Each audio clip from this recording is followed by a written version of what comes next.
¿Cómo No están? te Muy buenas corté. tardes. Ya comenzamos a acompañarnos en este nuevo capítulo de El Mineduc al aire y busca también poner temas de conversación respecto a lo que ha ocurrido durante este año tan particular, no solamente en nuestro país, sino que también en todo el mundo respecto al coronavirus. Los países, también las personas no son seres autónomos, nos gusta compararnos muchas veces, nos gusta ver buenas experiencias, nos gusta conocer cómo vive las realidades de otras personas para poder uno en su vida personal e incluso en la realidad de los países, poder aplicarlas para ser cada día mejores. Eso es lo que hace muchas veces la Organización de Naciones Unidas, entregando consejos, entre ellos en los países también generando discusiones respecto a temáticas que le generan a todo el mundo. Una de ellas tiene relación con la educación y la educación en pandemia. Y la UNESCO, que es un ente que es parte de la Organización de Naciones Unidas, ha estado este año particularmente muy enfocado en lo que tiene relación justamente con esto, con la pandemia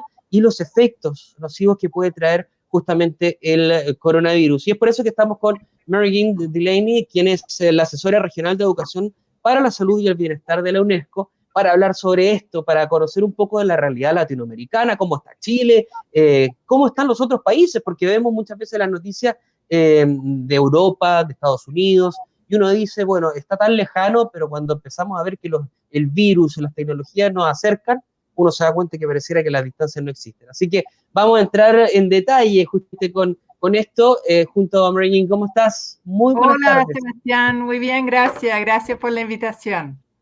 Bueno, yo partía con esto, ustedes van a estar de cumpleaños dentro de poquito, cumplen 76 años la Organización de Naciones Unidas, el 24 de octubre, y les ha tocado claramente momentos muy, muy complejos en toda su historia. Pero este ha sido un momento también bastante particular en torno a esta pandemia que nos ha tocado enfrentar a nivel mundial. Y para entender un poquito el escenario y ponernos y situarnos en cómo estamos hoy en día, ¿cómo estábamos o cómo estaba Chile en materia educativa? Porque uno tiene que hablar de un antes y un después de esto del coronavirus. ¿Cómo estaba Chile antes de la pandemia y cómo estábamos ahora, si lo hacemos con un comparativo a nivel latinoamericano? Bueno, Sebastián, gracias por comenzar la conversación así, ¿no? Porque yo creo que es importante, ya que llevamos, ¿cuántos? 7 meses en esta situación. El shock se nos está acabando un poco y nos estamos dando cuenta de todas las brechas, los problemas que teníamos antes, solo se han profundizado con COVID, ¿no? Entonces, ciertamente vale la pena revisar dónde estábamos para asegurarnos que empecemos del lugar adecuado, ¿no? Ciertamente en América Latina y el Caribe ya había una crisis de aprendizaje, ¿no? Una proporción importante de estudiantes no estaban desarrollando sus saberes y habilidades mínimas esperadas para su etapa de formación. Y esta evidencia tenemos a través de un estudio regional que administramos nosotros con, yo creo que son 19 o 20 países en la región, que mostraba en la versión 2013, ya estamos en la versión 2019 ya, analizando estos datos, que cada 6 de 10 niños tenían dificultades para alcanzar los niveles básicos de comprensión lectura. O sea, localizar información explícita que es claramente distinguible, extraer conclusiones, los aspectos básicos de comprensión lectora, ¿no? Así que ya estábamos en eso y identificando problemas así. Chile, bueno, se destaca a nivel regional en esos estudios como TERCE y PISA dentro de los países de la región. Sin embargo, por ejemplo, cuando comparamos a través de la prueba PISA, que es de los países del OCDE, igual Chile no está en la primera mitad. Así que los desafíos son más bajos que el promedio. Así que ahí tenemos trabajo que hacer en Chile y también hay, tanto en otros países que en Chile, brechas de género y segregación socioeconómica. Así que hay compromisos firmes de los países, la Agenda 2030, los Objetivos de Desarrollo Sostenible, deberían seguir guiándonos con las mismas metas que se establecieron en el 2015, pero también ahora nos toca ir por más porque estamos perdiendo terreno ya ganado con mucho esfuerzo.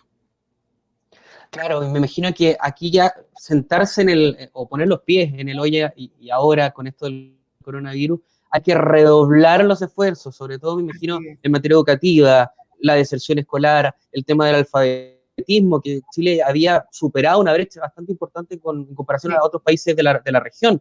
Y recuerdo, antes de la pandemia, uno empezaba a mirar ya cómo vamos subiendo, escalando dentro de la misma tabla OCDE, mirar como hacia los otros países que eran miembros de la OCDE. Ahora hay que hacer una revisión, me imagino, redoblar los esfuerzos para seguir impulsando este camino que ya había recorrido y no retroceder.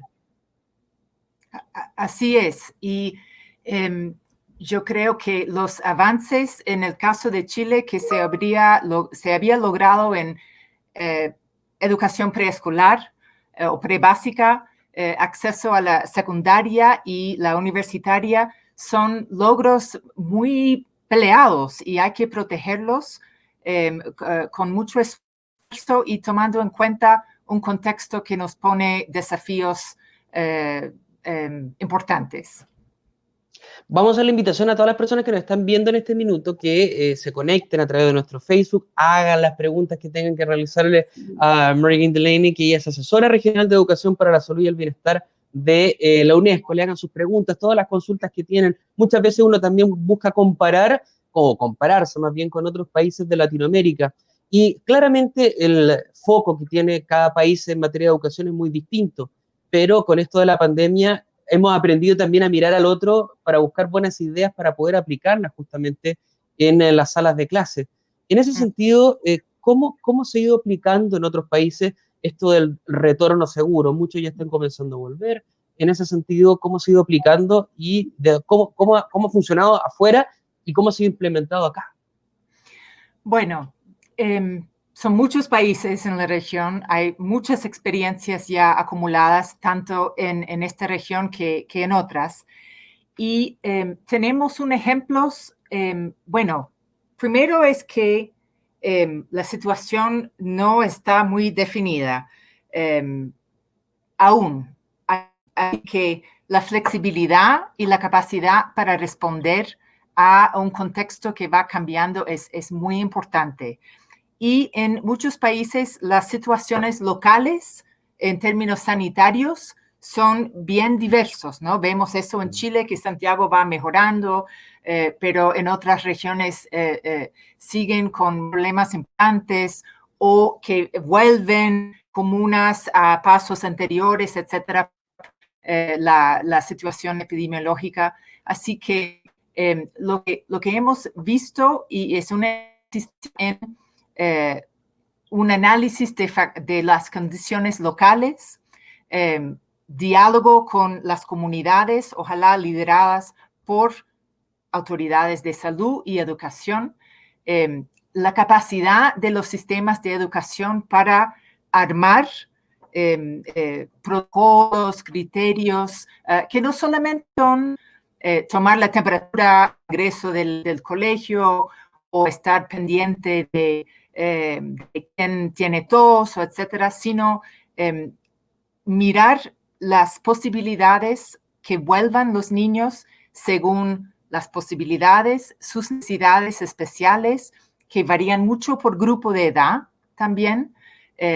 Manejar los niños chicos en este escenario de nuevas reglas de distanciamiento, de mascarillas, es bien distinto a estar hablando con cuartos medios, por ejemplo. Así que en cuanto a los abordajes, han sido en los sistemas que ha avanzado parcialmente con flexibilidad de nuevo y voluntariedad. Ha sido flexibilidad y una atención y un enfoque muy importante en lo que está pasando a nivel global, tanto en la situación sanitaria que en el diálogo que es tan importante para convencer, para construir la confianza bajo las condiciones necesarias, ¿no? Y hay un trabajo, me imagino, clave en ese sentido en esta reconstrucción de confianza, hacerlo a través del diálogo. Y en ese mismo sentido, a través de la UNESCO han entregado recomendaciones, o más bien parámetros, a todos los países que están pensando con esto del retorno, de volver, para poder hacerlo efectivo y que sea de la mejor manera. ¿Cuáles son estos para que también la gente que nos está viendo muchas veces en otras zonas de nuestro país pueda también hacerse una idea de cuáles han sido estos parámetros? Mm. Yo creo que en este sentido hay que tomar en cuenta que cerramos los colegios de un día para otro, ¿no?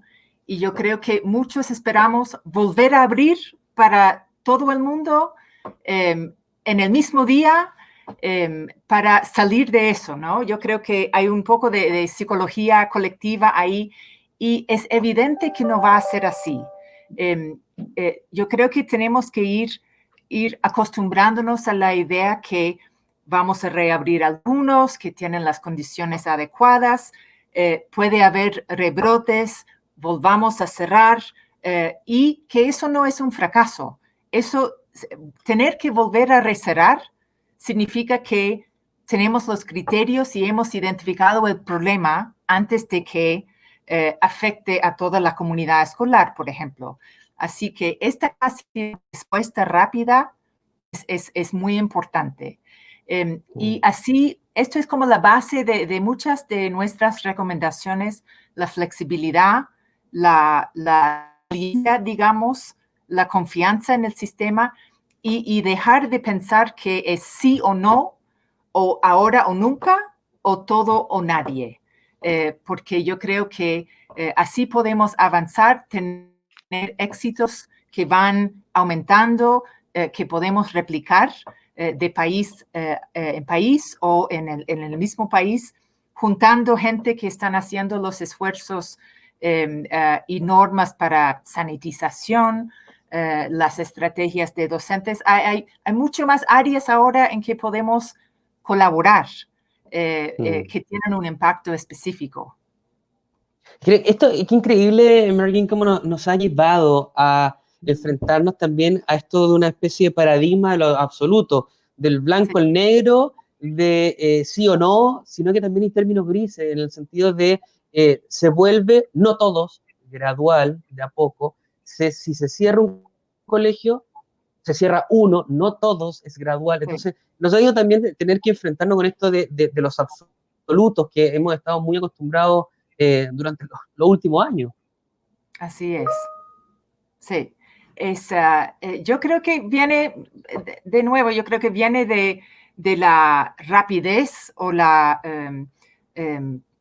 interrupción tan abrupta a nivel mundial que hemos sufrido y claro, estamos hablando de niños y niñas, familias, riesgos de salud, un lugar de trabajo que tiene riesgos, así que ciertamente nuestras recomendaciones, tanto de la UNESCO que UNICEF, de OMS, de otras agencias, prioriza la seguridad, pero también hay que tomar en cuenta que cuando es posible, tenemos que reconocer que el impacto negativo de mantener todos los colegios cerrados, porque todos tienen que ser cerrados por esta lógica de absoluta, a lo mejor estamos profundizando estas brechas y desigualdades y creando problemas futuros que realmente tenemos que tomar en cuenta.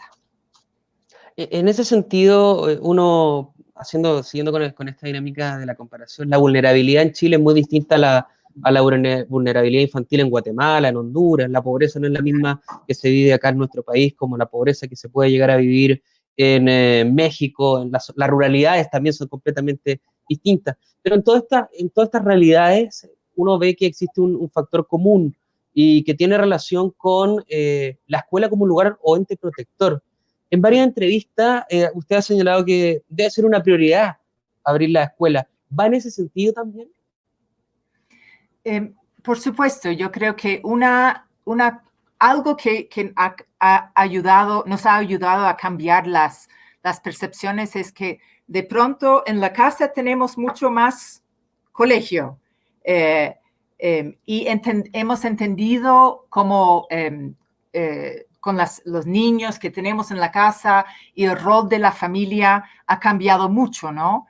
Y yo creo que esto sí es un plus. Lo que nos toca es tener que identificar los niños y niñas por la experiencia del encierre, por un acceso de no tan buena calidad a la educación a distancia, que estas brechas se van abriendo si tenemos más desvinculación académica de personas que ya estaban en riesgo. Así que es importante tomar en cuenta el costo-oportunidad de no estar enfocando recursos y esfuerzos justo en ellos. Estamos conversando con Mary Jean Delaney. Ella es asesora regional de educación para la salud y el bienestar de la UNESCO. Estamos haciendo la invitación a todos que nos están viendo en este minuto que hagan sus preguntas también a través de nuestro Facebook y también en nuestro Twitter, que también se está viendo por esa plataforma. Se ha hablado mucho, Mary Jean, de una catástrofe generacional por esto del efecto del coronavirus, que va a ser una generación marcada por la pandemia. En ese sentido, ¿cómo se puede abordar de la mejor manera para que esta brecha que ya veníamos trabajando no siga creciendo? Bueno, tal como ya que estamos de cumpleaños, digamos, en Naciones Unidas, y siempre yo creo que el sistema se ha enfocado en pensar en grande, ¿no? Volar alto para formar y acordar una visión. Yo creo que este contexto de COVID también nos da una oportunidad para repensar la educación, tanto en su forma que el fondo que priorizamos en términos de contenidos, cómo construimos sistemas que son flexibles, inclusivos, que cumplen con esta función de protección, de apoyo que acabas de mencionar, más allá que el aprendizaje. Y yo creo que sin estas reflexiones y no aprovechamos de estos momentos para realmente darnos cuenta para qué estamos educando y cómo lo estamos haciendo y hacerlo de la mejor manera, aprovechando la tecnología, las capacidades que hemos adquirido todos en estos días. Yo creo que así por lo menos si podemos visualizar y definir qué es un catástrofe, así lo podemos evitar. ¿Es un catástrofe tener una cosa más flexible o es un catástrofe insistir en mantener algo que sabemos que ya dejaba brechas muy importantes? Respecto a las recomendaciones para volver a las escuelas, ¿hay que priorizar ciertos estudiantes? ¿A dónde hay que poner el foco? Sí, bueno, en esta lógica, ¿no? Que a lo mejor no puede ser para todos o en todas partes o ahora mismo.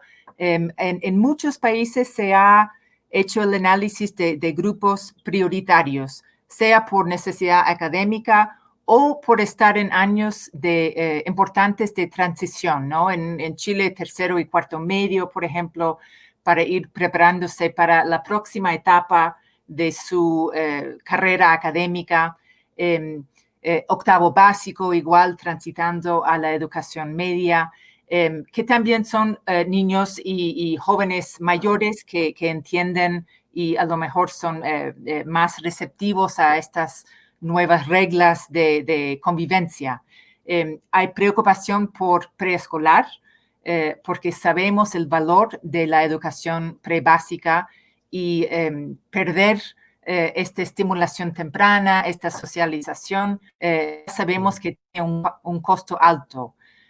Así que tanto en la priorización de las necesidades académicas que en la factibilidad de manejar sus transiciones, ¿no? Para que no pierdan más tiempo de lo absolutamente necesario para poder seguir, porque ahí entramos en el problema de el riesgo de desvinculación o por la necesidad de trabajar, por el contexto económico, empieza a influir muchas otras influencias y factores de los otros aspectos de la vida que limitan las opciones educativas. En el caso de los preescolares, ¿qué medidas hay que tomar? ¿Qué apoyos hay que entregarle, particularmente ellos que están comenzando a despertar tempranamente? Ese despertar temprano que se llama. Sí, es preocupante, ¿no? Perder estas ganancias que tanto esfuerzo, ¿no? produjo. Yo creo que hay que seguir aquí. Vamos aprendiendo acerca del impacto del virus en niños chicos, especialmente, que al parecer no es exactamente lo mismo que niños más grandes y adultos. Hay recomendaciones específicas en cuanto al uso de mascarilla, por ejemplo, en niños y niñas menos de 5 años de la OMS, y recomendaciones prácticas como para manejar un espacio de interacción entre niños y niñas más pequeños. Definitivamente las condiciones sanitarias ahí mandan. Y yo diría que la construcción de confianza entre estas familias es aún más difícil, ¿no? Porque tienen que ver con sus propios ojos cómo se hace, y así se ha hecho en otras epidemias, ¿no? Es que solo ganando la confianza de familias una por una, que se va como contagiándose de una cierta sensación de posibilidad. Pero eso también depende de una inversión en la infraestructura, la capacidad de las educadoras para manejar esta nueva dinámica, y su capacidad de hacer los ajustes necesarios y ir construyendo junto con autoridades la confianza necesaria. Pero yo diría para niños y niñas chicas, la gente quiere ver ya qué significa. Van a estar ayudando a mi hijo a lavar sus manos cada hora, y cómo lo van a hacer, y dónde está el alcohol gel, y cómo pueden prevenir el traspaso de objetos, ¿no? Entre niños, etcétera, etcétera. Son cosas bien prácticas que de nuevo, hemos pasado por un trauma y nadie quiere poner a ningún niño o niña en riesgo, ni un adulto que trabaja en el ámbito escolar. Ahí nos empiezan a hacer algunas preguntas, Merwin, y nos dicen, hola, buenas tardes, ¿cuál es la opinión de la UNESCO? El principal impacto negativo en el corto y mediano plazo de la falta de clases presenciales. ¿Cuál es el impacto que va a generar esto a mediano y a corto plazo? Yo creo que esta profundización de las brechas socioeconómicas, tanto en el corto plazo, que son igualmente, esta dinámica es reflejo de brechas importantes que ya existían, y la consecuencia más preocupante, yo diría, en el más largo plazo, es la desvinculación, la pérdida de interés en la educación, o esta idea que ya es prevalente entre muchas personas, que para qué sirve si me ofrecen, si puedo trabajar y proveer para mi familia con un trabajo que no necesariamente me exige otro nivel de educación, porque, bueno, somos la UNESCO y para nosotros la educación es la base de tantas otras cosas en la vida, y completar la trayectoria educativa es fundamental, y yo creo que está en riesgo para muchas personas. Ahora se ha buscado implementar un sistema híbrido, particularmente para los cuartos medios de parte del Ministerio de Educación. Algunos en manera presencial, otros a través de esta nueva era digital, incorporándose también. En ese sentido, ¿qué le ha parecido esta metodología que se ha ido implementando? Sí, yo creo que este es el modelo del presente y el futuro, ¿no? Justo para ir incorporando, instalando la flexibilidad y las opciones para las personas, y ojalá ampliando especialmente la parte virtual de mejor calidad y de mayor acceso para todos, ¿no? Porque no ha sido un perfecto hasta el momento. Seguimos aprendiendo. Tanto en Chile y países como México, por ejemplo, han invertido mucho en, por ejemplo, TV Educa. México acaba de empezar su segundo semestre totalmente vía televisión para todo el sistema. O sea, 30 millones de niños y niñas están recibiendo clases por televisión, que tampoco es híbrido, ¿no? Porque eso deja al lado un rol muy activo de los y las profesores.